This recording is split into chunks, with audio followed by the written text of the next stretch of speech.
pelajari kali ini adalah kita fokuskan pada pemeriksaan pada ibu gitu. Meskipun nantinya tidak akan menutup kemungkinan kalian juga akan memeriksa bapak-bapak ataupun bayi dan balita gitu. Tapi untuk bayi dan balita nanti sudah ada materi tersendiri ya. Jadi ini saya fokuskan untuk orang dewasa ya.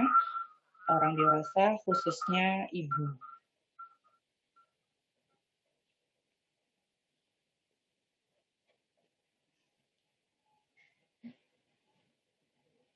Oke, pemeriksaan fisik adalah pemeriksaan yang lengkap pada klien untuk mengetahui keadaan atau untuk menilai adanya kelainan.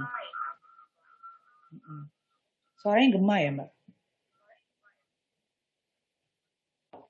Jelas Iya, suara Bu. saya? Iya, Bu, menggema. Gema, Bu. Oke.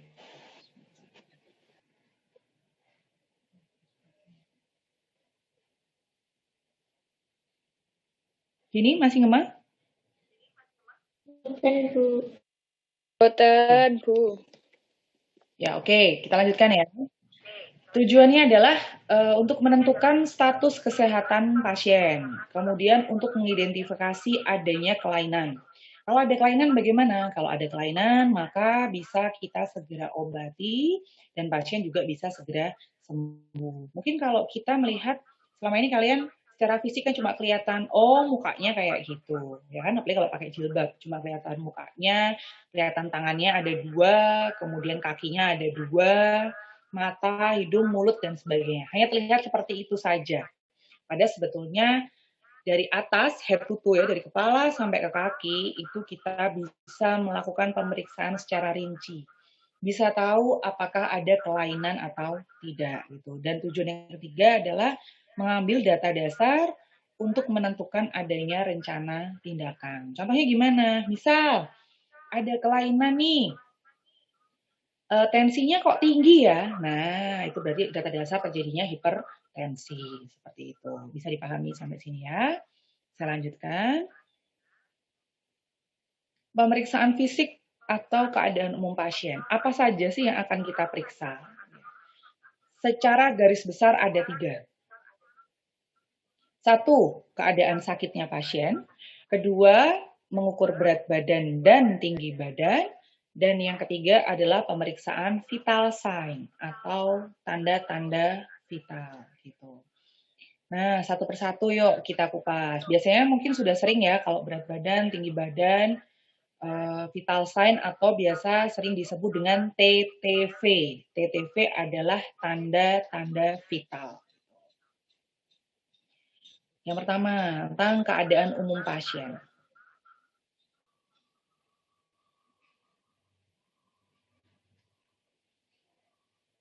Slide-nya memang agak banyak karena apa? Mengantisipasi adanya gangguan kalian mungkin di sana sinyal ya. Mungkin kalau saya benar-benar pakai PowerPoint yang nanti kalian bingung. Gitu. Jadi ini benar-benar saya jelaskan secara rinci biar nanti bacanya juga lebih enak. Kalau yang ketinggalan karena tahu-tahu live group bisa baca. Oke, yang pertama adalah menilai keadaan sakit pasien. Pasiennya sakit nggak sih sebenarnya? Nah, itu. Yang pertama, mungkin ada pasien yang tampaknya sakit berat. Dari kelihatan aja, dari luar udah kelihatan, oh dia kok kesakitan ya wajahnya. Oh jalannya kok udah nggak tegak ya gitu. Atau mungkin kakinya sakit, dia nggak bisa jalan, tangannya sakit, dia nggak bisa bergerak. Itu kan keadaan secara umum gitu. Ada juga pasien yang sakit sedang, sakit ringan, ada juga yang pasien tidak sakit. Nah, biasanya kalau kita untuk menilai keadaan umum pasien, itu kita bisa ada juga pasien yang pakai oksigen. Ya, oksigen yang dipasang di sini di hidung, kanul oksigen itu. Kemudian ada juga yang pakai NGT. NGT itu nasogastric tube ya. Lubang yang dimasukkan dari hidung sampai ke lambung untuk memberikan makan pada pasien.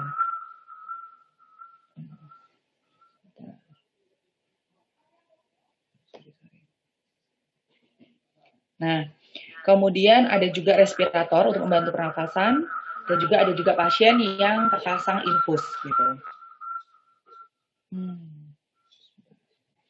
Oke. Nah, ada juga pasien yang mungkin tampak sesak nafas.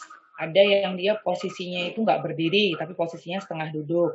Ada juga pasien yang tidak bisa jalan, pasien yang tidak bisa makan sendiri. Itu kita bisa mengidentifikasi keadaan umumnya. Gitu.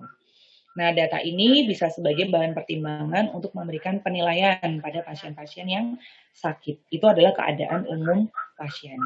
Ya. Yang kedua, mengukur berat badan dan tinggi badan. Saya yakin semuanya pasti sudah pernah. Ya, semua pasti sudah pernah. Nimbang pakai apa? Pakai timbangan. Ya, timbangannya timbangan apa? Timbangan badan ya, bukan timbangan beras ya. Terus untuk ukuran tinggi badan juga kita pakai sentimeter, pakai pengukur panjang badan. Kalau yang orang dewasa tuh biasanya yang ditarik ke atas ya, yang berdiri kayak gitu ya. Ntar kalau kalian di lab, insya Allah bakal langsung lihat seperti apa bentuknya ya. Sampai sini sudah, pasti saya yakin sudah paham semuanya. Nah ini yang kita akan pelajari tentang pemeriksaan tanda vital. Ya. Tanda vital itu ada macam-macam. Yang pertama adalah kita perlu memeriksa tingkat kesadaran. Ya. Kita akan belajar tentang nilai tingkat. Yang kedua adalah pemeriksaan nadi, kemudian pemeriksaan tekanan darah, pemeriksaan respirasi, ya, nafas, dan juga yang terakhir adalah pemeriksaan suhu. Ya, kita satu pelan-pelan aja. Ya. Oke. Nah, ini adalah pemeriksaan tingkat kesadaran yang kualitatif. Kualitatif itu tidak bisa diukur ya. Jadi cuma secara kasat mata saja kita melihat. Besok kalau kalian praktek di rumah sakit ada tulisan KU, keadaan umum ya, itu biasanya kalau orangnya normal, baik-baik saja, itu biasanya tulisannya CM gitu. CM itu artinya apa? CM itu artinya compos mentis. Nah, itu artinya keadaan secara umum kesadaran dia itu kesadarannya baik atau sempurna. Seperti kalian yang sekarang ini semuanya insya Allah semuanya compos mentis. Dulu saya pertama kali praktek di rumah sakit waktu semester 2 ya. Itu saya bingung waktu baca status pasien KU sama dengan CM gitu. Saya mikir apa? Sentimeter gitu ya. Ternyata enggak, itu ternyata adalah compos mentis ya. Kemudian yang kedua adalah apatis. Apatis ini perhatiannya kurang. Ini sekarang nggak cuma tidak cuma orang-orang yang sakit ya. Bukan kalian, saya pun kadang-kadang kita apatis kalau lagi pegang handphone, ya Pak ya. Ya.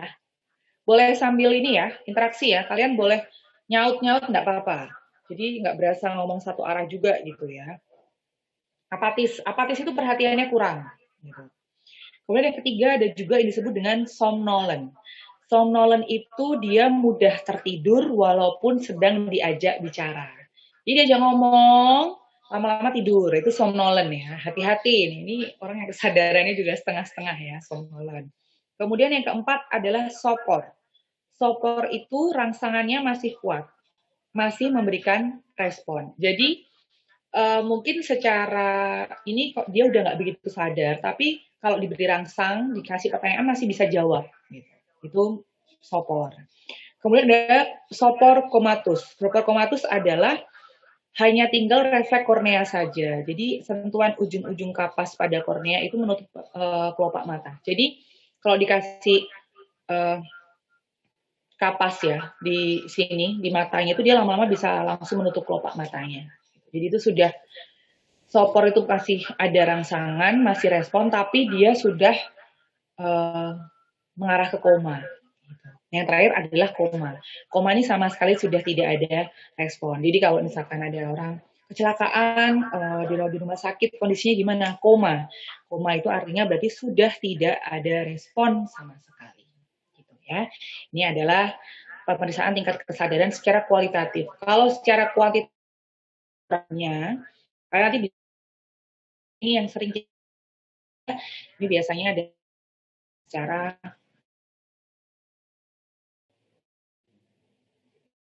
nah, yang kedua, ini adalah pemeriksaan TTV yang tadi.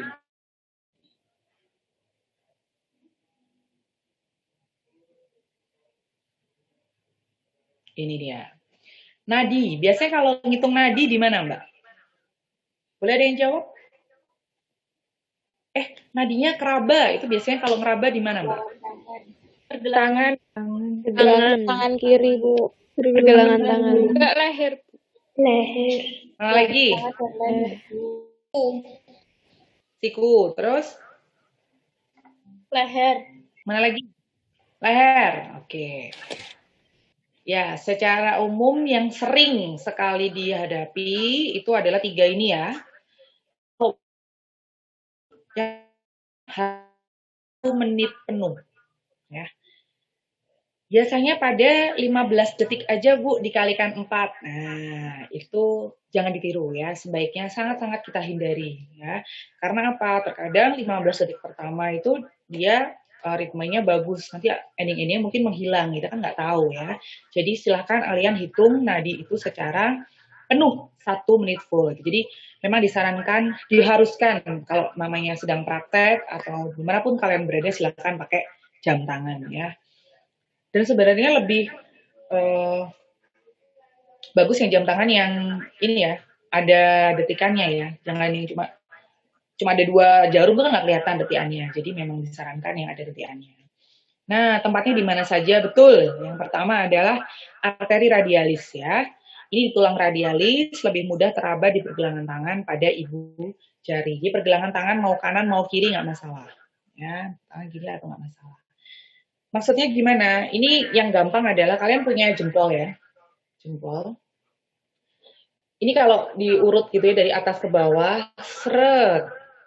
Terus diraba pakai 2 jari. Coba deh pelan-pelan semuanya. Jadi dari sisi ini, sisi jempol ke bawah, pergelangan tangan, terus raba 2 jari. Keraba nggak? Raba. Keraba. Nah, itu dihitung ya. Nah, di kalian, betul. Yang pertama itu arteria radialis namanya. Yang kedua, arteri brachialis. Arteri brachialis ini adalah di siku. Nih, udah kelihatan ya. Nih. Kalau biasanya untuk tensi. Nah, coba kalian raba di siku kalian pakai 2 jari. Raba ya. Itu namanya arteri brachialis. Yang ketiga adalah arteri karotis di leher, bawahnya lobus telinga di sini. Raba? Raba nggak? Raba, Bu. Raba. Biasanya kalau ada korban-korban kecelakaan gitu, yang biasanya paling cepat keraba di sini ya, karena dia lebih besar, arterinya paling besar di sini. Keraba sekali di sini. Nah, itu besok kalau kita di lab bisa langsung praktek ya. Ini secara gambaran besar, sama nanti bisa buka YouTube. Oke, lanjut ya, itu nadi. Nadi yang kita nilai apa saja ini. Nih, yang pertama frekuensinya, berapa kali per menit gitu ya. Kemudian iramanya, sama nggak? Dup, dup, dup, itu sama nggak? Gitu. Kemudian kekuatannya, kenceng atau mungkin lemah. Nadinya teraba tapi lemah sekali ya. Itu biasanya juga tanda-tanda bahaya ya. Nah, kalau normalnya berapa? Kalau orang dewasa 60 sampai 20 kali per menit. Kalau lebih dari 100 kali itu biasa disebut dengan takikardi. Kalau kurang dari 60 itu disebut dengan bradikardi ya. Ini harus hafal ya, harus hafal. Harus dipahami betul-betul. Coba nanti setelah ini kalian hitung nadi kalian berapa. Tapi posisinya misalkan kalian memang baru santai ya, nggak kalian habis lari terus langsung diukur nadia, biasanya lebih dari 100 gitu ya. Jadi kalau baru santai gini diraba itu bisa. Oh, jangan deg-degan misalnya baru, kalau nggak baru lapar Bu, ya itu biasanya nih ya lebih lambat ya. Oke, ini adalah pola-pola nadi yang lebih rinci. Kalau yang biasanya sering temui tadi ya takikardi dan bradikardi. Nanti bisa dibaca sendiri di sini. Oke, lanjut. Yang ketiga adalah pemeriksaan tekanan darah atau biasa disebut dengan ditensi. Ya, ditensi.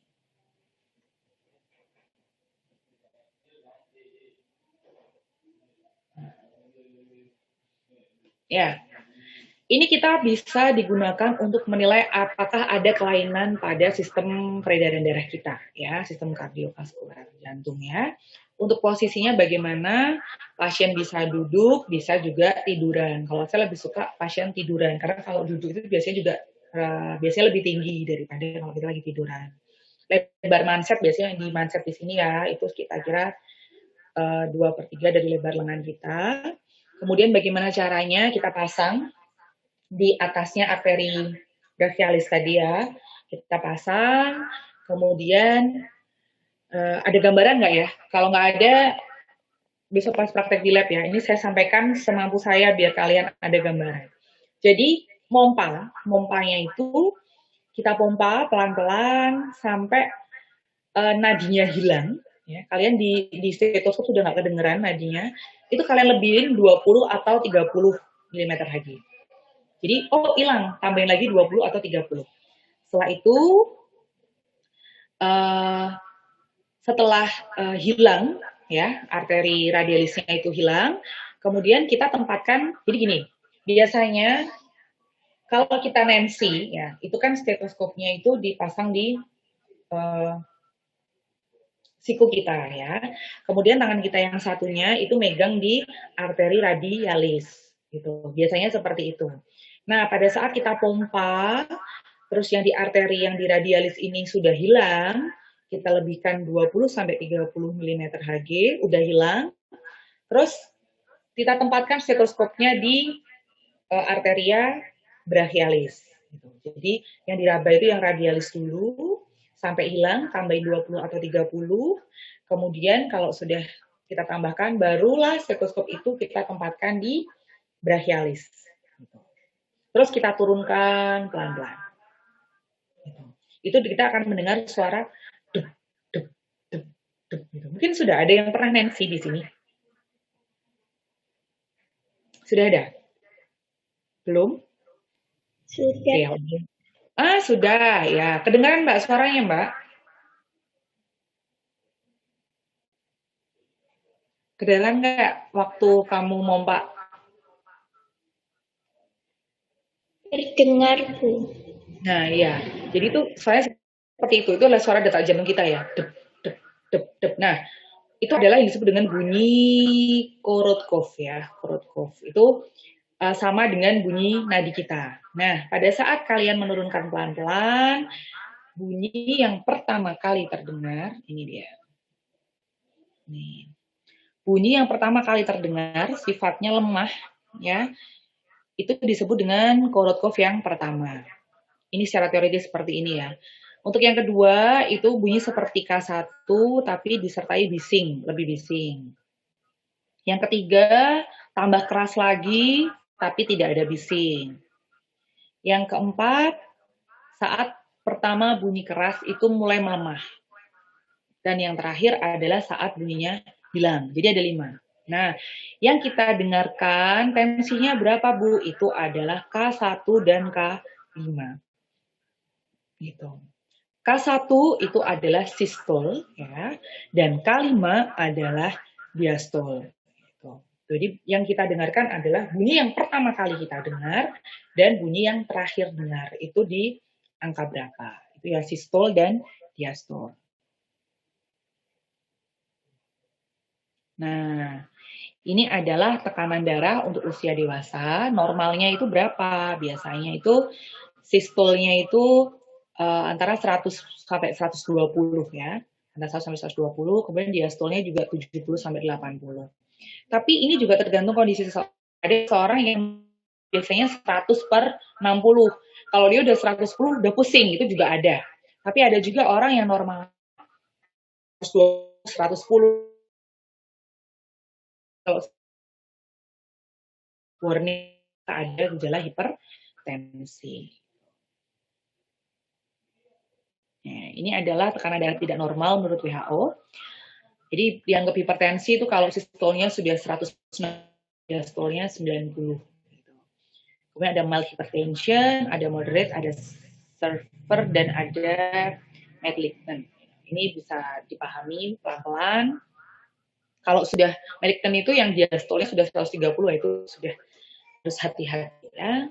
sudah tinggi sekali ya. Oke, kemudian yang keempat adalah menghitung pernafasan, nafas.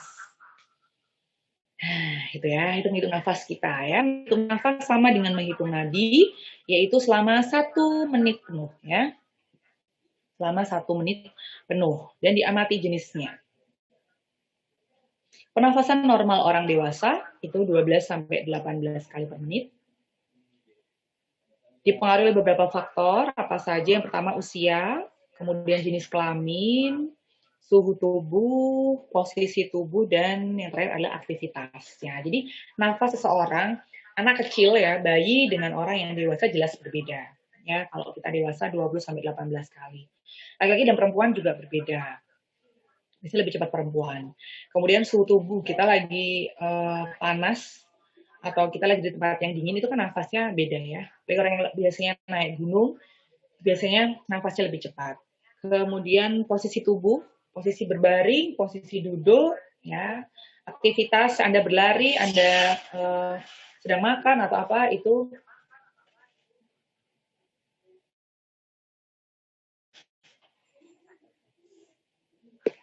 gitu. Aktivitas itu juga sangat mempengaruhi pernafasan seseorang. Nah, ini ada pola-pola pernafasan itu ada yang dyspneu, ada yang bradypneu, ada yang tachypneu, ada hyperpneu dan apneu. Sebentar ya.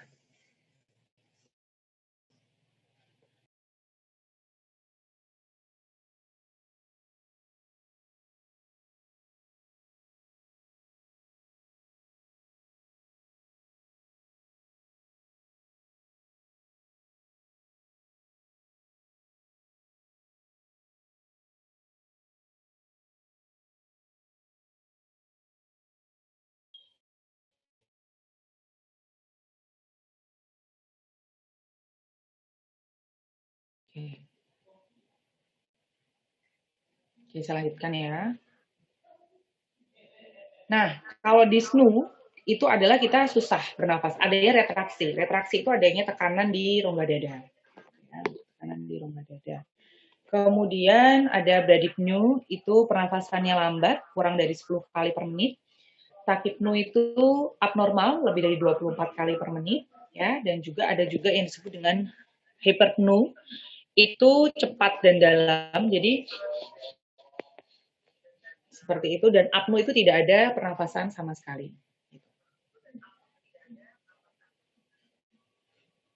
Nah, yang kelima adalah mengukur suhu. Suhu. Biasanya kalau mengukur suhu di mana, Mbak? Iya. Iya, Bu. Iya. Oke. Ada lagi yang lain? Siku. Mulut. Apa? Mulut. Ya, apalagi? Iya. Leher, Bu. Sudah. Telinga, Bu. Leher? Leher di gimana? Bu, kalau ke medical itu tensimeter, termometernya taruh di sini terus disuruh kayak gini sama dokternya.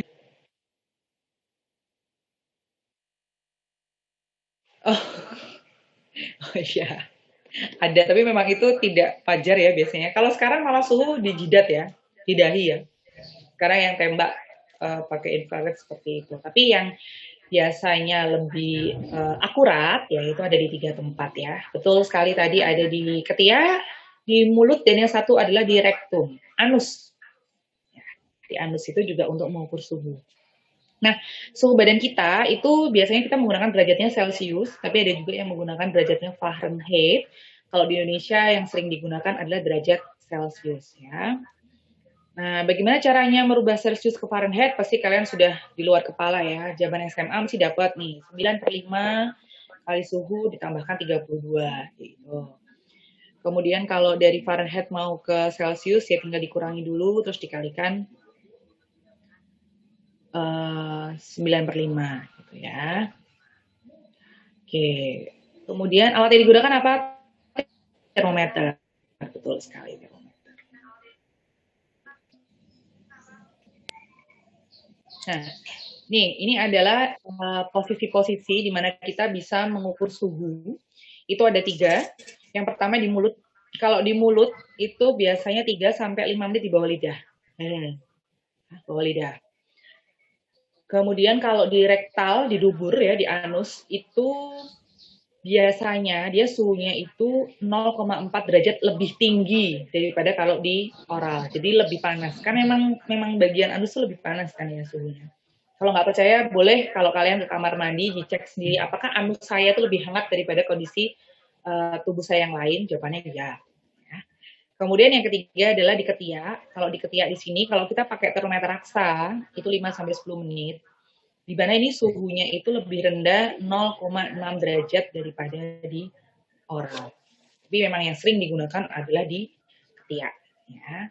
Tapi sekarang ada juga yang cuma 8 detik ya, yang termometer digital itu juga bisa digunakan. Yang penting baterainya nggak habis, karena kalau digital baterainya habis juga akan mempengaruhi efektivitas alatnya. Suhu normal dewasa berapa? 36,1 sampai 37,5. Di atas itu warning. Sekarang COVID ini juga kalau suhu di atas 37,5 nggak boleh ya masuk ke mall, masuk ke mana-mana, masuk kantor juga kalau suhu di atas itu sebaiknya di rumah dulu. Karena apa? Karena itu adalah suhu normal orang dewasa. Selanjutnya, nah ini kita akan teknik pemeriksaan fisik itu ada apa? Ada 4. Nih, ini pedomannya ada 4. Perkusi dan auskultasi. Yuk, kita satu-satu. Inspeksi. Kalau inspeksi biasanya ada inspeksi mendadak gitu ya. Inspeksi itu adalah dengan cara dilihat. Ya, dilihat. Jadi kita melakukan pemeriksaan tubuh dengan dilihat langsung nih. Oh, matanya 2. Oh, hidungnya 1. Oh, mulutnya 1. Tingginya berapa? Berdasarkan pengamatan, itu inspeksi namanya ya. Kemudian yang kedua, langkah-langkah yang perlu kita perhatikan selama inspeksi apa saja. Yang pertama, cahayanya harus cukup, karena kita harus membedakan warna, membedakan bentuk, ya, dan juga kebersihan. Misalkan memeriksa organ genitalia atau kemaluan perempuan gitu ya. Oh bersih, gimana? Soalnya lampunya gelap. Setelah lampunya terang, oh ternyata ada kotoran. Oh ternyata ada pembengkakan. Itu jadi memang kalau kita mau inspeksi, kita melakukan pemeriksaan itu lampu harus dihidupkan cahaya. Fokusnya pada apa saja? Ukuran tubuh. Besar, kecil, panjang, pendek. Warna, ya biasanya warna yang kita bisa membedakan. Bentuknya seperti apa? Posisinya bagaimana, simetris atau tidak. Contoh mata saja dilihat, oh mata kanan dan mata kiri simetris atau tidak. Itu juga secara inspeksi.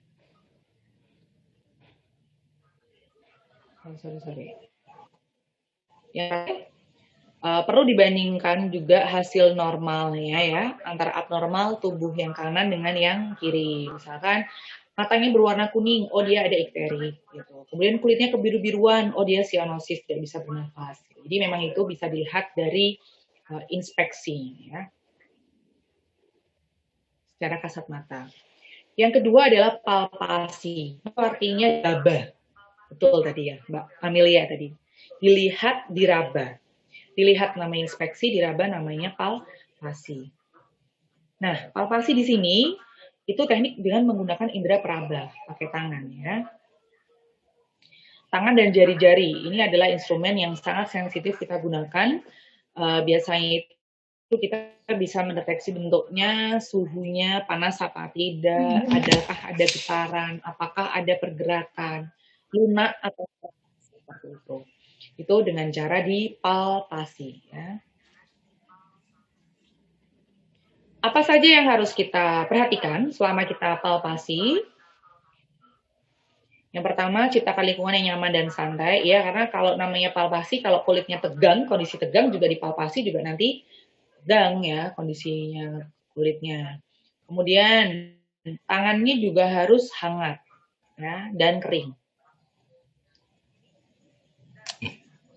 Terus kuku jari harus dipotong pendek. Jadi kalian sebagai tenaga kesehatan kukunya harus pendek, ya, nggak boleh ditekan ya. Kemudian semua bagian yang nyeri itu dipalpasi paling akhir. Ya, misalkan ada tumor, ada udem itu pembengkakan, ada krepitasi ya, patah tulang, itu memang harus dipalpasi paling akhir. Karena itu pasti akan menimbulkan rasa nyeri. Yang ketiga adalah perkusi. Kalau band ya, drum band itu perkusi, berarti menimbulkan suara. Ya.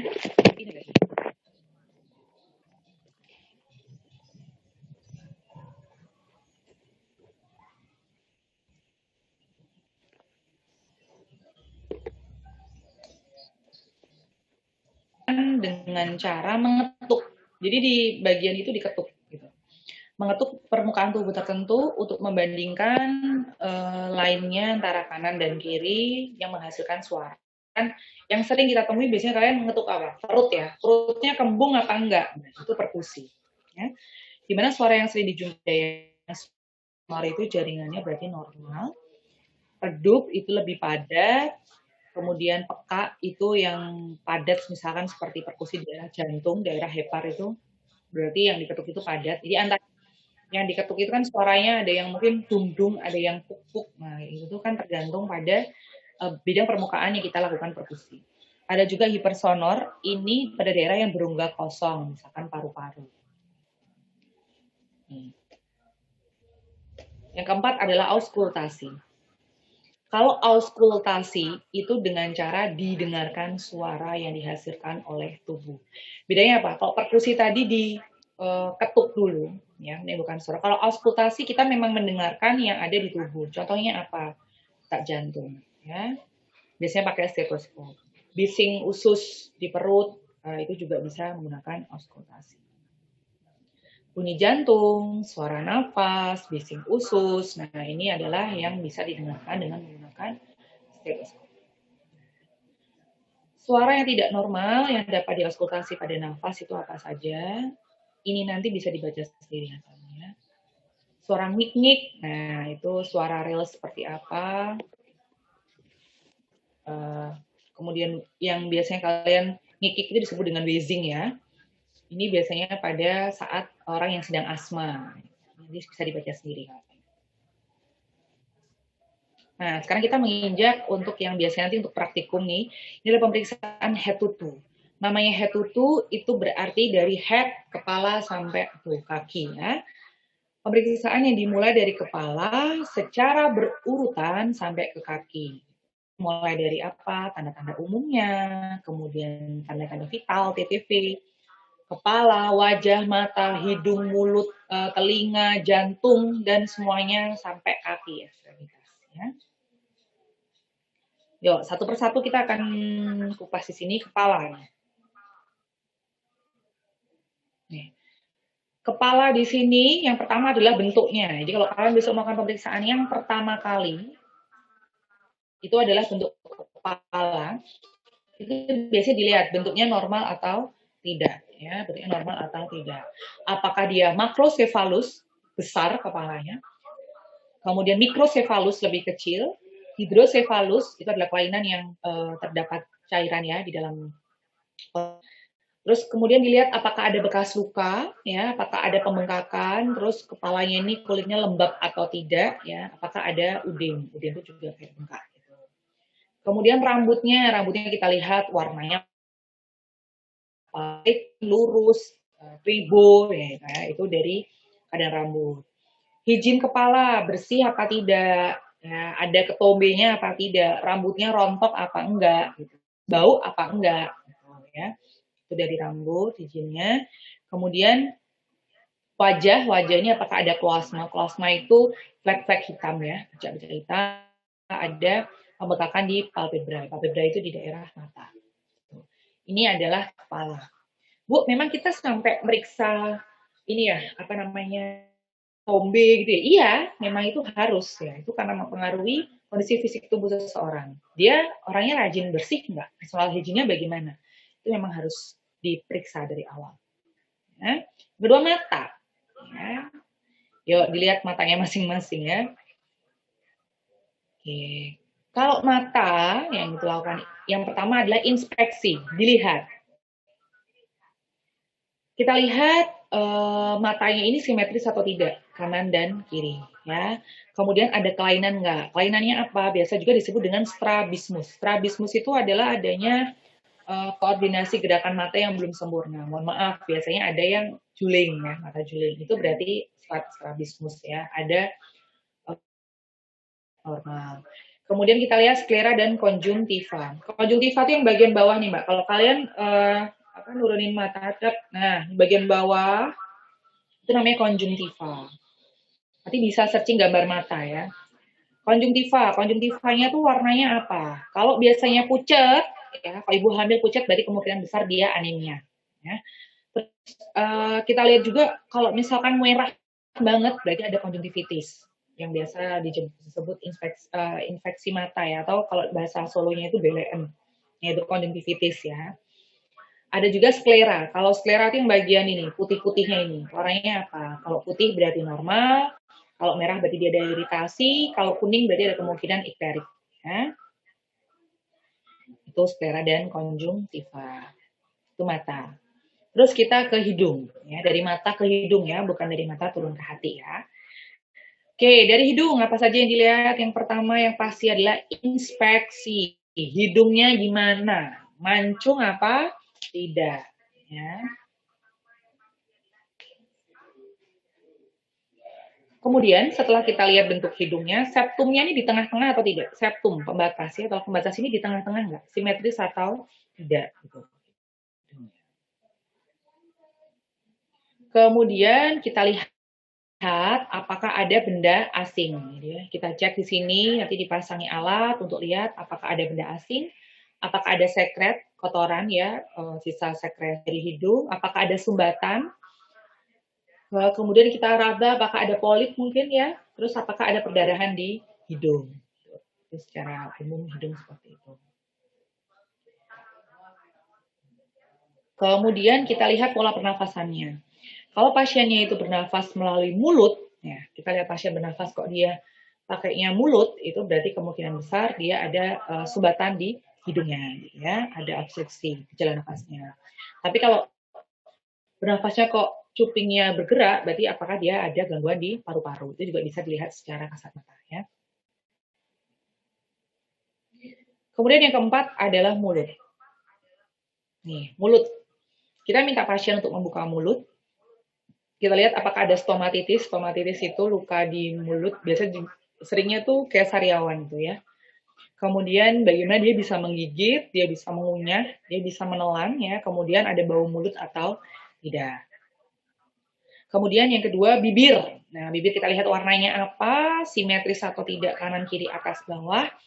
Apakah ada gangguan kelainan, misalkan ada labioskisis ya, ada bibir sumbing, ataukah ada labiopalatosisis, bibir sumbing sampai ke hidung ya. Seperti itu. Kemudian apakah ada luka, lesi, mengelupas tidak, bengkak atau tidak, itu dari bibir. Terus gusi, warnanya apa, ada udem atau tidak. Kemudian gigi, kita lihat apakah ada karang gigi, apakah ada karies giginya. Tuh, apakah ada mungkin gigi yang sudah tanggal, ada sisa gigi atau tidak di situ yang mungkin mengganggu pasien dalam proses makan. Kemudian lidah kita lihat kotor enggak, warnanya apa, simetris tidak, kanan dan kiri, lembab, apakah ada luka, apakah ada bercak-bercak, apakah ada pembengkakan. Nah, yang terakhir adalah kerongkongan ya, kerongkongan kita untuk membuka mulut, mengeluarkan lidahnya, kita lihat tonsil itu yang biasa kita kenal dengan amandel ya. Ada pembengkakan enggak? Kemudian ada radang tidak, ada sekret lendir atau tidak. Itu di kerongkongan. Terus yang kelima adalah telinga. Telinga, kita lihat telinga kanan, telinga kiri. Dia bentuknya simetris atau tidak ya. Kemudian kanalis itu lubang telinga ini bersih atau tidak, apakah ada serumen, kotoran telinga, ataukah mungkin ada nanah di telinganya. Terus fungsi pendengarannya bagaimana?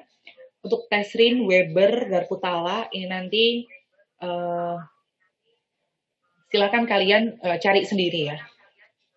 Materinya ada, tetapi untuk proses kita mencoba itu memang butuh praktek kali ini ya. Ini saya masukkan teorinya di sini, silakan nanti bisa dibaca. Jadi untuk tes daya dengar itu bisa menggunakan banyak teori. Kemudian leher. Leher apa saja yang kita lihat? Yang pertama pasti inspeksi bentuk lehernya ya. Simetris atau tidak antara kanan dengan kiri.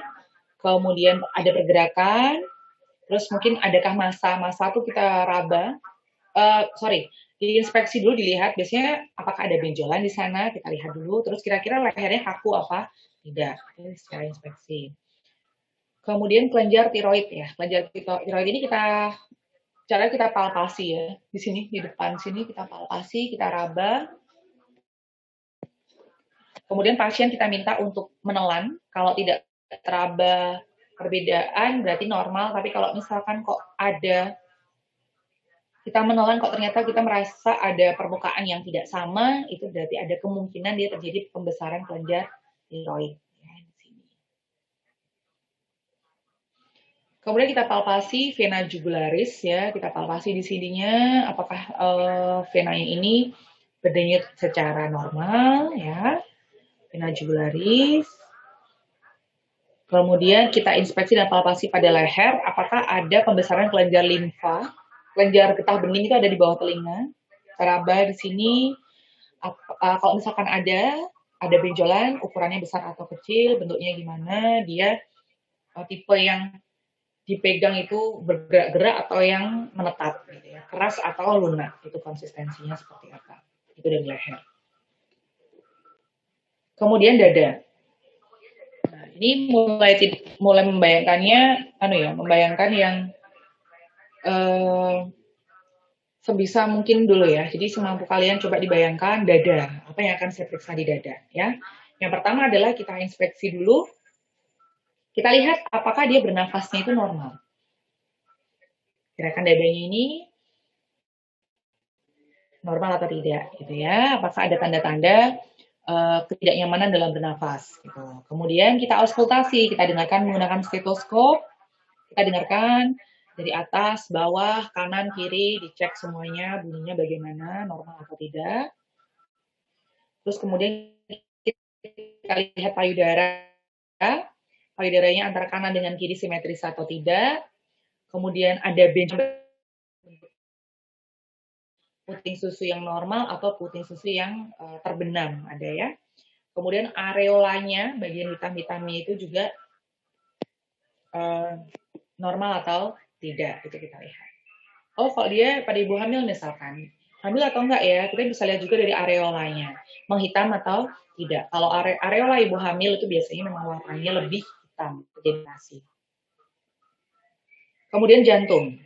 Nah, kalau ini nanti sambil praktek sih namanya ya, besok nggak apa-apa. Sambil lihat di YouTube juga untuk yang jantung ya. Untuk inspeksi dan palpasi, di sini denyutnya bagaimana, detaknya, apakah ada getaran bising di jantung, kemudian kita perkusi, apakah ada pembesaran pada jantung, ya, antara organ-organ jantung, itu bagaimana. Kemudian kita auskultasi dengan cara mendengarkan mulai dari aortanya, dari iga yang kedua, di tepi kanan, itu kita cek semuanya di auskultasi pakai stetoskop ya. Didengarkan bagaimana detak jantungnya. Bunyi jantungnya gimana, iramanya gimana, apakah ada bising jantung atau tidak, nah, itu dengan menggunakan stetoskop. Itu untuk jantung. Kemudian ketiak. Ketiak di sini hanya satu, kita inspeksi, kita lihat, dan juga kita palpasi ya. Kita palpasi, apakah ada pembengkakan di kelenjar getah bening. Jadi kan memang pembuluh limfa itu ada di ketiak, ada juga yang di bawah telinga ya. Itu untuk tahu apakah ada pembesaran kelenjar getah bening atau tidak. Abdomen itu perut ya, abdomen itu perut. Nah, untuk yang pertama kita inspeksi, ini kita lihat dulu bentuknya, membusung atau datar perutnya ya. Kemudian umbilikus itu tali itu loh, pusar ya, pusar. Pusarnya itu menonjol atau tidak. Terus apakah ada bayangan bendungan di vena di perut kita tuh apakah ada pembuluh darah yang menonjol? Kita lihat ya. Terus setelah kita sambil inspeksi kita lihat ada benjolan atau tidak. Kemudian ada strie itu pelebaran pembuluh darah ya, warnanya bagaimana, terus ada ketebalan lemak atau tidak di situ. Bu, perut saya berlemak nih Bu. Malu kalau melihat nggak apa-apa ya. Kita kan mau tahu bagaimana kondisi abdomennya bagaimana. Nah, kemudian kita auskultasi ya menggunakan stetoskop di epigastrium. Epigastrium itu ini Mbak. Lihat kan gambarnya? Nih ya. Jadi ulu hati ya, ulu hati. Di ulu hati di situ didengarkan dan juga di 4 kuadran abdomen. Ini ada 1, 2, 3 dan 4. 4 kuadran abdomen ini kita dengarkan di situ ada bising usus atau peristaltik di mana normal menit ada 3 sampai 35. Itu yang normal ya. Kalau lebih dari itu atau kurang dari itu berarti ada sesuatu. Kita nanti akan melakukan pemeriksaan lebih lanjut.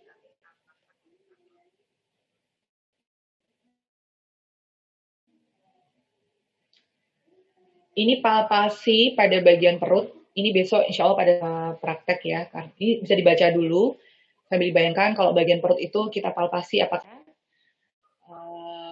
kalau misalkan ditekan kok sakit atau tidak. Kalau misalkan ada yang sakit silakan dipalpasi yang terakhir ya. Kita palpasi secara umum apakah ada peritonitis itu radang ya di peritoneum, kemudian apakah ada radang di pankreasnya, kita cari apakah ada benjolan ya, dan juga dengan pemeriksaan turgor kulit. Turgor kulit itu kekenyalan kulit ya. Kalau misalkan kamu cubit kulit kamu dan baliknya itu agak lama, berarti ada kemungkinan terjadi dehidrasi. Sama di perut juga gitu. Itu paling gampang dilihat ya. Tapi kalau dipencet pada lemaknya gimana Bu? Ya itu wajar ya. Itu memang setiap orang pasti punya lemak ya. Gitu. Kemudian palpasi hepar. Hepar itu hati ya. Hati di sebelah sini. Itu pakai jari tangan kanan, dimulai dari kuadran kanan bawah, naik sampai irama nafasnya. Kemudian kita gembungkan perut. Besok kita praktek aja ya. Ini membayangkannya susah. Ya, membayangkannya susah. Jadi kalau hepar kan posisi di hati sebelah kanan. Hati itu di sini, bukan di sini ya, hati ya. Hati itu di sebelah kanan. Tuh.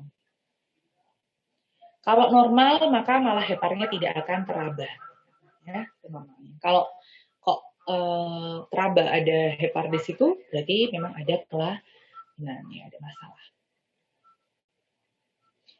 Palpasi lien itu limpa, ya, limpa.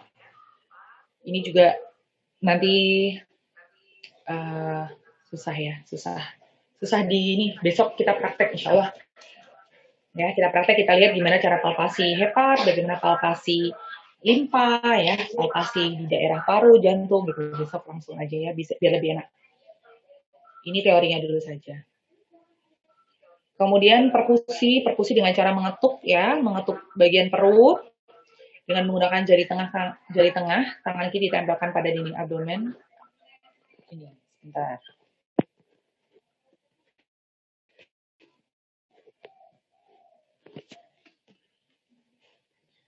Jadi kita pakainya jari tengah, kemudian tangan kirinya tangan kirinya itu di bagian perut, ya, tangan kiri bagian perut, kemudian jari tangan tengah kita itu mengetuk di punggung tangan. Kebayang nggak ya? Nah, ini nanti biasanya kalau ada masanya padat atau cair itu biasanya akan menimbulkan suara. Ya. Kalau perutnya kembung gimana? Biasanya dung gitu kan, biasanya kita terisi udara. Tapi kalau misalkan sesuatu yang padat gitu, biasanya nggak ada suara. Ya. Kemudian perkusi ginjal, kalau ginjal ini kita cekin di bagian belakang, punggung bagian belakang sini, dengan menggunakan kepalan tangan. Kalau biasanya sakit, itu biasanya ada masalah sama ginjalnya. Dilakukan tekanan, ya, di sini. Kemudian yang selanjutnya adalah ekstremitas. Ekstremitas itu adalah alat gerak ya, yaitu tangan dan kaki. Kalau ekstremitas yang pertama kali kita lihat adalah secara inspeksi dulu, di mana kita lakukan pemeriksaan apakah ya. Kalau misalkan kita tekan tangan atau kaki kok ada cekungan, ya berarti itu ada bengkak. Jadi taunya ini bengkak apa enggak tuh biasanya kita tekan pakai 2 jari. Kalau dia cekung berarti ada pembengkakan gitu ya. Kemudian pemeriksaan varises. Varises jadi di kaki itu ada pembuluh darah. Kalau pembuluh darahnya kita lihat ya ada pembengkakan pembuluh darah di situ, biar terlihat varises. Itu biasanya kalau pada ibu hamil tuh jelas banget daerah betis ya. Kemudian bentuknya antara kanan, kiri, kaki kanan, kaki kiri, tangan kanan, tangan kiri simetris atau tidak, jumlah jarinya lengkap atau tidak, apakah dia bisa bergerak aktif atau tidak. Kemudian perkusi, kalau perkusi di sini ya dari bunyi. Nah, refleks bicep, refleks tricep dan refleks patella. Ini besok kita dari praktek aja. Saya mempraktekannya juga susah kalau via kayak gini ya. Nanti sambil ada tugas kok nanti selainnya, biar bisa lebih jelas lagi nanti lihatnya. Refleks patella itu di bagian aduh saya nyebutnya apa ya ini ya, dengkul ya, apa ya dengkul tuh bahasa Indonesia apa ya, kok saya jadi lupa. Lutut. Nah lutut, ya Allah mohon maaf ya sudah sore ya. Ya lutut betul, itu adalah refleks patella. Nanti pakai hammer patella ya, kayak palu kecil gitu. Nanti kamu kalau di lab ketemu palu kecil itu namanya hammer patella, itu untuk cek apakah ada gangguan refleks tidak pada lututnya. Kalau bicep, tricep itu di siku ya. Oke, lanjut punggung. Nah, punggung ini kita lihat inspeksi tulang punggung ini bentuknya apakah ada kelainan, lordosis ya, lordosis itu yang dia bentuknya terlalu ke belakang, apakah kifosis yang bentuknya maju ke depan, ataukah skoliosis yang bentuknya S ya. Kemudian apakah juga ada kelainan pada spina. Spina itu biasanya bisa ditemukan pada bayi, itu adanya gangguan pada saat proses pembentukan organ ya. Jadi ada rongga, semacam rongga pada saat pembentukan tulang belakang, sumsum tulang belakang itu ada rongganya. Nah itu terlihat sekali kalau pada bayi, sudah bisa deteksi sejak bayi. Namanya spina bifida. Nah kemudian ada genitalia. Nah ini mungkin kalau kalian dulu zaman SMA ngomongin alat genitalia itu tabu ya gitu. Tetapi kalian sudah masuk di kebidanan, ya inilah pekerjaan kita sehari-hari ya. Nah, yang pertama kali kita lihat adalah kita inspeksi, kita lihat organ genitalia, kebersihannya gimana, ada keputihan atau tidak, ya. Kemudian apakah ada benjolan di kelenjar Bartolini? Itu kalau bentuk vulva, vagina, itu nanti kalau ada benjolannya, itu adalah apakah ada benjolan di situ. Kemudian apakah ada prolaps uteri? Prolaps uteri itu artinya uteri itu uterus rahim ya. Kalau prolaps berarti uterusnya itu bahaya sekali ya. Jadi kalau kalian membuka besok vulva dari pasien kok ada benda yang muncul dari vaginanya, itu ada kemungkinan jadi prolaps uteri. Jadi rahimnya balik dan keluar. Bahaya, biasanya bisa menyebabkan kematian juga ya. Kemudian ada bau atau tidak, ya terus ditanya nyeri atau tidak pasiennya. Nah, sekret itu cairan hasil sekresi pengeluaran dari vagina ya. Kita lihat normalnya itu jernih ya. Kalau keputihan itu kan berarti biasanya kan ada putih, keruh, gatal gitu ya. Nah, kalau dia jernih itu berarti normal ya, nggak gatal itu berarti normal. Kemudian kalau lokeanya warnanya coklat, ada kemungkinan ada kanker atau endometriosis. Ini kemungkinan, jadi perlu pemeriksaan lebih lanjut. Tidak pasti yang namanya coklat berarti mau CA, tidak, belum tentu. Kadang-kadang coklat juga kalau kita mau menstruasi, itu biasanya juga keluar coklat ya, sekretnya. Kemudian, kalau yang putihnya biasanya pekat, itu ada kemungkinan ada jamur ya, Staphylococcus, ada infeksi. Kemudian kalau putih berbusa, ada kemungkinan ada Trichomonas vaginalis ya, ini juga penyakit-penyakit di organ genitalia. Perempuan itu ngeri ya banyak. Kemudian kalau kuning kehijauan, nah itu biasanya GO, gonorrhea ya. Ini adalah macam-macam sekret vagina yang harus, kalau misalkan memang kok warnanya hijau, berarti butuh pemeriksaan lebih lanjut. kok warnanya putih berbusa lah. Ini perlu dicek. Keputihan Bu, putih sedikit tidak gatal. Apakah ini mau menstruasi? Iya, iya. Kalau misalkan jernih, lengket, bisa di blur gini, biasanya itu adalah masa-masa subur. Itu bisa kita lihat dari pemeriksaan organ genitalia. Ya, yang terakhir adalah anus nih. Anus ya, rektum anus. Yang diperiksa apa? Biasanya dari vagina, organ genitalia, kita akan langsung memeriksa di bagian anus. Anus di sini bisa juga periksa dengan posisi SIM ya. SIM itu miring. Kita periksa apakah ada hemoroid. Hemoroid itu sering didengarnya dengan ambeien, Mbak. Ya, ambeien. Apakah ada hemoroid yang keluar? Kalau yang bisa dilihat secara nyata kan kalau yang ambeiennya sampai keluar. Kalau yang dalam biasanya nggak bisa dilihat. Kemudian apakah ada fisura? Fisura itu robekan kecil di kulitnya anus. Itu biasanya kalau BAB terlalu keras ya, terus keluar darah itu biasanya karena sobek. Belum tentu hemoroid, tapi kemungkinan mungkin juga fisura, ada luka di situ. Atau mungkin fistula. Kalau fistula, di silakan browsing ya, bedanya fisura, fistula. Kalau fistula itu seperti ada gelembung, jadi ada permukaan antara kulit dengan anus. Jadi ada kayak yang menggelembung gitu di dekat anus.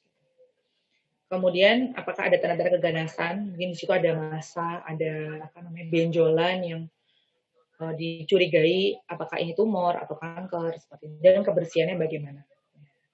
Bu, sering gatal-gatal, ternyata pas kita lihat ternyata kotor. Nah, berarti dia personal hygiene-nya tidak bagus ya, pasien tersebut. Nanti butuh konseling lebih lanjut ya. Nah, ini ada juga pemeriksaan kulit. Nah, kulit tidak hanya warnanya sawo matang, warnanya putih kayak gitu, tapi bisa juga kita periksa apa kelembapan kulitnya gimana. Kulitnya kok kering? Tanya sama ibunya. Ibu minum sehari berapa liter? Ya. Kemudian suhu kulitnya dipegang, biasanya kalau suhu normal ya, ini apakah dia panas, apakah dia hangat atau dingin ya. Kalau dingin biasanya apakah itu memang kondisi udara sekitarnya lagi dingin atau tidak, itu bisa diperiksa di kulitnya. Terus teksturnya gimana? Kasar, halus ya. Terus turgornya gimana? Turgornya, kelenturannya gimana? Gitu. Tadi yang saya cek kalau misalkan kamu cubit dia kembalinya cepat, berarti turgor kulitnya bagus ya. Kemudian apakah ada edem? Udem itu adalah pembengkakan pada kulit. Kemudian apakah ada lesi? Lesi ini adalah jaringan tubuh abnormal. Biasanya kulitnya berwarna kemerahan agak kehitaman gitu. Jadi ada jaringan yang tumbuh tidak normal di situ dari kulitnya. Ya, terima kasih. Itu hetutu ya. Banyak ya. Ngapalinnya pusing, Bu. Gitu ya. Nggak untuk dihafalkan ya, tapi untuk dipelajari. Besok kita saat praktek ya memang seperti itu gitu. Apalagi kalau ibu hamil nanti mungkin di bagian kita cek posisi janinnya itu yang di atas, kepala yang di bawah. Itu udah ada tambahan lagi ya kalau ibu hamil. Tapi kalau dewasa secara normal head to toe ya seperti ini, dari kepala sampai ke kaki gitu. Nah, mungkin sampai sini ada yang mau ditanyakan? Sudah ada gambaran belum ya? Sudah, Bu. Bu, izin bertanya. Boleh, silahkan. Mbak siapa namanya? Salma Ardiningrum. Mbak Salma. Oke, gimana Mbak Salma? Izin bertanya, untuk pemeriksaan head to toe ini dilakukan ketika sedang atau mau apa ya, Bu? Maksudnya kok dilaksanakan dari kepala sampai kaki itu pas apa? Atau pasien atau pas sakit atau pas kita ke rumah sakit, maksudnya pas opnam terus kita diperiksa seperti itu atau pas apa gitu, Bu? Oke, terima kasih pertanyaannya. Ya, idealnya namanya pasien masuk ke rumah sakit, pasien periksa ke kita, itu idealnya ya harus pemeriksaan head to toe. Memang harus, Mbak. Kecuali kondisi darurat. Misal pasien datang habis kecelakaan, darahnya banyak, kamu head to toe kelamaan, nanti pasien bisa meninggal, ya kan? Gitu. Jadi Ini pun pemeriksaannya terkadang itu nggak bisa yang oke, kepala, tangan, dada gitu. Kadang-kadang tuh kita melakukan pemeriksaan itu sambil sekilas gitu. Oh, ini dia misalkan dia sakitnya apa dulu, kita periksa itu dulu kayak gitu. Tapi kalau idealnya memang ini harus dilakukan setiap pasien datang. Itu nanti kalau di buku status pasien ya, itu tuh ada pemeriksaan dari kepala, kemudian mata, hidung, ekstremitas, semuanya itu akan didokumentasikan gitu. Tapi biasanya kalau kondisi-kondisi darurat itu difokuskan pada organ-organ yang memang butuh pemeriksaan pada saat itu juga. Tapi kalau ibu hamil ya, ibu hamil pasien datang pertama kali datang ke kita itu harus itu. Ya, Itu, baik Mbak. Bu, terima kasih. Sama-sama. Ada lagi? Atau mungkin yang sinyalnya nggak oke bisa via chat ya. Silakan. Ada yang tanya nggak ini? Sudah ada gambaran?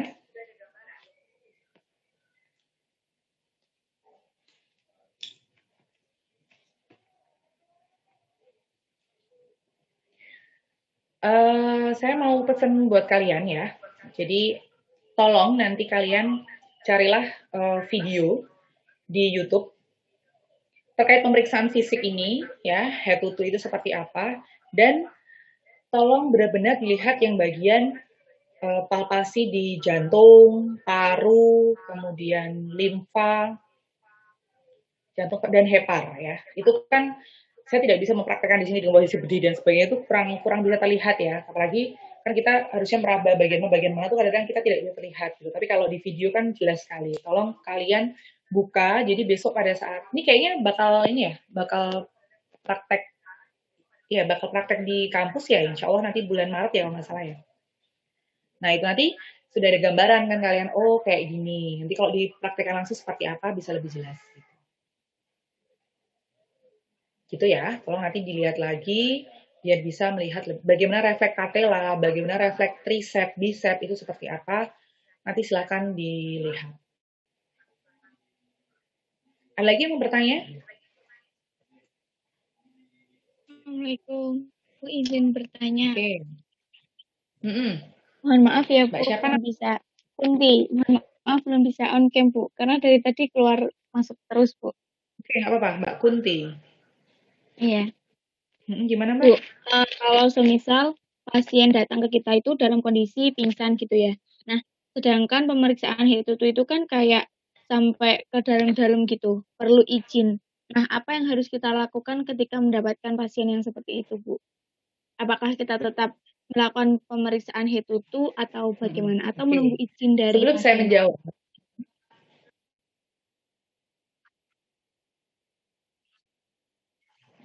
Oke, terima kasih pertanyaannya. Sebelum saya menjawab, mungkin ada teman-temannya yang mau berdiskusi. Kira-kira kalau kondisi seperti ini bagaimana? Boleh mengeluarkan pendapat? Jadi penjelasan yang saya jelaskan kira-kira. Oke, Mbak siapa? Rista, Rista. Oke, menurut Mbak Rista gimana? meminta izin kepada pihak keluarga. Minta izin kepada pihak keluarga. Oke, ada yang lain?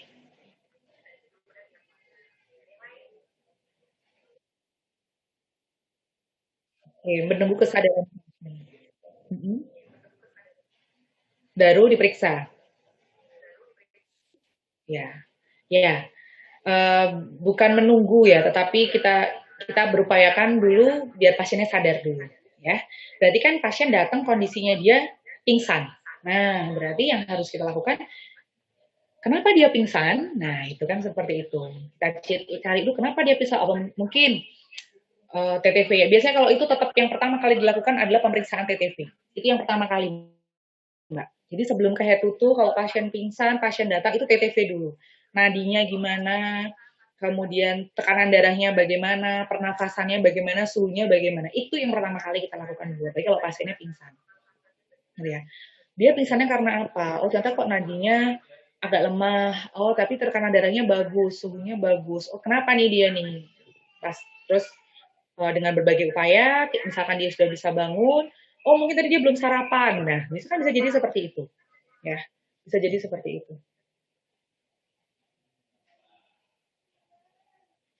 Kenapa ini? Mbak Ingrid?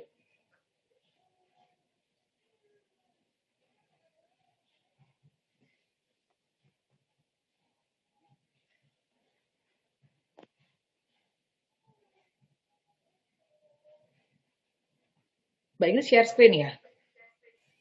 Mungkin terpencet, Bu. Kepencet kali, Bu. Ya. Oke, kita putih suci ya, berlihat yang putih-putih gini ya. Oke gitu ya Mbak ya. Jadi kalau pertama kali kondisi pasien tuh yang pertama kali yang dilakukan adalah ya TTV-nya dulu gitu ya. Kalau head to toe tuh sambil jalan kalau kondisi seperti itu. Tapi kalau misalkan kondisi pasien baik-baik saja datang ya dilakukan dulu pemeriksaan head to toe. Akan sangat berbeda kok nanti antara kalian praktek langsung dengan kalian di lab gitu ya. Kalau di lab di kampus ya nanti secara nuntut satu persatu kita harus praktekkan gitu. Tapi nanti kalau sudah di rumah sakit kamu head to toe kayak gini setengah jam ditinggal sama pasiennya ya. Jadi memang gerak cepat deh kalau di rumah sakit sambil jalan nanti biasanya. Yang penting prinsipnya kalian tahu bahwa namanya head to toe itu secara urut dari kepala sampai ke kaki dan harus paham ya, harus paham dan harus bisa. Ada lagi yang tanyakan? Tuh Mbak Hanifah itu kok ngeri banget ya? Kamu lagi di mana Mbak? Oh lah ya Allah, itu sama Hanifah tuh yang mampu ya. Gak apa-apa ya, semoga kita doakan semoga semuanya segera hidup ya. Oke, ada lagi yang mau bertanya? Waktunya masih 2 menit. Habis ini masih ada kuliah? Sudah tidak ada. Nggak ada, Bu. Oh, ada pertanyaan nih di chat, Mbak Nabila. Tadi disebutkan beberapa tempat untuk pemeriksaan suhu. Apakah ada kondisi khusus yang membedakan untuk melakukan pemeriksaan suhu di salah satu dari ketiga tempat tersebut dan di manakah suhu yang paling akurat? Semuanya akurat, Mbak. Semuanya akurat. Cuma kita biasanya tergantung kondisi pasien juga dan tergantung kesediaan alat yang ada di sana. Tadi kan kalau di lidah tadi kan sekitar lama ya 3 sampai 5 menit. Kemudian kalau di ketiak yang menggunakan raksa kan 5 sampai 10 menit. Sama-sama akurat, cuma memang ada perbedaan suhu di situ gitu. Kalau rektum lebih panas. Jadi kalau saya biasanya kita kalau di lahan ya yang paling cepat aja karena kita butuh cepat ya, butuh segera menangani pasien. Jadi biasanya kita pakai yang di ketiak itu pun seringnya pakai yang termometer digital ya. Gitu. Kalau raksa kayaknya sekarang juga sudah mulai tidak disarankan ya pakai termometer raksa. Gitu, karena radiasi juga. Itu Mbak Nabila. Ada lagi yang mau bertanya? Sudah?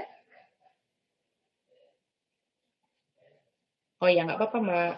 Sama-sama. Oke, karena sudah jam 3 lebih 10, oke, saya mau menyampaikan tugas ya.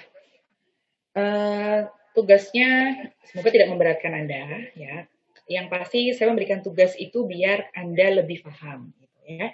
Yang pertama tugasnya adalah silakan Anda cari video di YouTube terkait pemeriksaan fisik ya, pemeriksaan fisik. Ini tidak perlu dikumpulkan, tapi saya butuh Anda melihat dan harus melihat ya, harus dikumpulkan.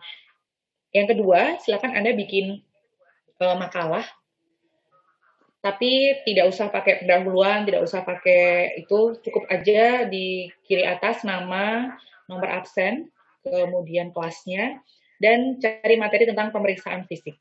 Ya, head to toe itu seperti apa, tanda-tanda vital seperti apa,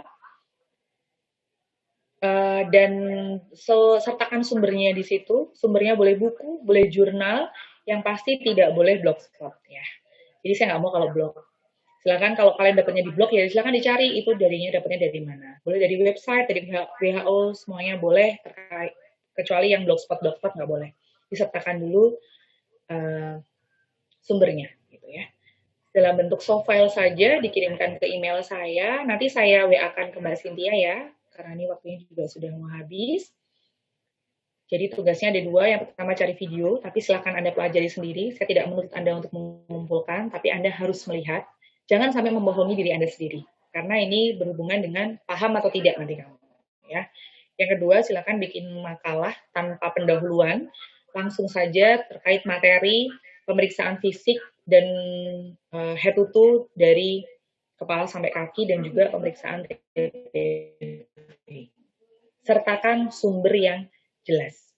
Dengan Anda mencari Anda membaca, Anda melihat video, itu paling tidak sudah ada 70% Anda paham. Nanti 30%-nya saat kita insya Allah ketemu. Gitu ya. Dikumpulkan kapan? Ini hari Kamis ya. Dikumpulkan maksimal hari Senin ya, jam 10 pagi. Tidak usah banyak-banyak. Yang penting paham. Ya. Saya nggak butuh nilainya lebih banyak kalau misalkan sampai 50 halaman gitu ya, nggak mungkin ya. Kamu bakal baca ya, malah pusing nanti ya. Jadi yang penting secara lengkap, jelas dan sumbernya juga terpercaya. Itu sampai ke sini jelas yang saya sampaikan? Insya Allah jelas. Deadline hari Senin jam 10. Oke. Oke, sekarang bisa dibuka kameranya. Saya mau foto bersama dulu ya.